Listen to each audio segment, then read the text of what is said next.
frigid day in February of 1913, 75 men met at the extravagant Claypool Hotel in Indianapolis, Indiana. These men met to found a new club that would allow them to network on behalf of their businesses. Lucian King of King Coffee Company was elected the first president of the Indianapolis Rotary Club. Once the club realized they could use their position in the community to help others in Indianapolis, the focus of the club shifted to service. The club's first effort to support others in Indianapolis was the Cosmopolitan Community Center, which assisted immigrants who came to the U.S. and settled in the Indianapolis area. Between 1921 and 1931, the club, along with others in Indiana, raised $278,000 to build the James Whitcomb Riley Convalescent Center for Children. The hospital was founded in 1924. In 1938, Marvin Lugar, father of Senator Richard Lugar and Tom Lugar, formed the Urban-Rural Relations Committee, which addressed food shortages and developed better communications between farmers and those who lived in the city. I think it goes back to the very beginnings of Rotary. It was a group of businessmen who decided that they can make their community and their state and their world a better place. And that has continued now for over 100 years.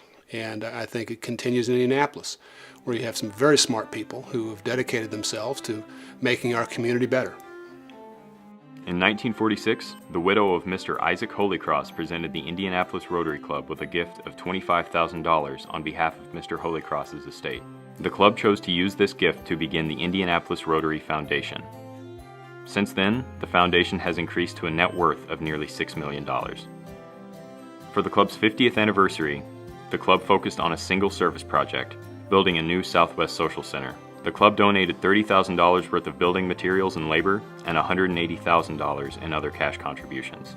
In addition, the club presented Junior Achievement with a $25,000 gift. We tried to really get the club to think bigger, to be more of an impact player within the city of Indianapolis, take on projects that were more strategic in nature, and I think that has served the club very well. In the second half century, as civil rights began to take hold of the nation, the club understood its role as an altruistic organization and opened its membership to African Americans in 1963. The first African American member to join was Dr. Joseph T. Taylor, the first dean of the IUPUI School of Liberal Arts. As the club entered the 1970s, it identified itself with the issues of economic growth and community development. In 1987, for the first time in the club's history, women were admitted for membership. They voted nationally to take women into Rotary clubs throughout the country, throughout the world probably.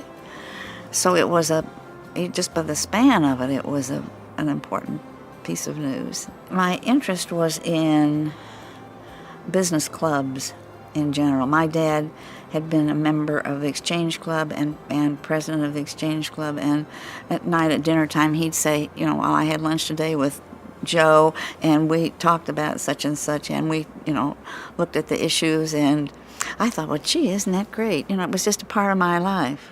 Rotary has really had a stamp on this community. I think if we check its history, we'll see that Indianapolis, even though it's a great city, a lot of that greatness can be attributed to members of the Rotary Club of Indianapolis. 1998 saw Indianapolis host the Rotary International Convention. The attendees of the convention and their families participated in the West Street Greenway project. To celebrate Rotary International's 100th anniversary, the club began raising funds for Riley Children's Hospital and reached its goal of $1 million in 2009. Turning its attention to hunger, the club began raising money to support Gleaners Food Bank of Indiana and achieved its goal of $1.5 million. Gleaners will now always operate from the Rotary Club of Indianapolis Food Distribution Center. Today, the club celebrates a milestone in the history of any organization. Rotary has an impact. Rotary does change lives. This club has had such a tremendous impact on the city of Indianapolis and on our community for the last 100 years.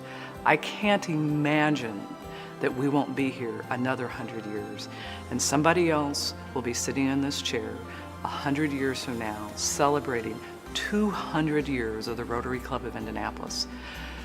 It's hard to imagine, but I know the men who started the organization 100 years ago had no idea that we would still exist, and everything that we would have done for this community in the last 100 years. The Rotary Club of Indianapolis is the service club to be in.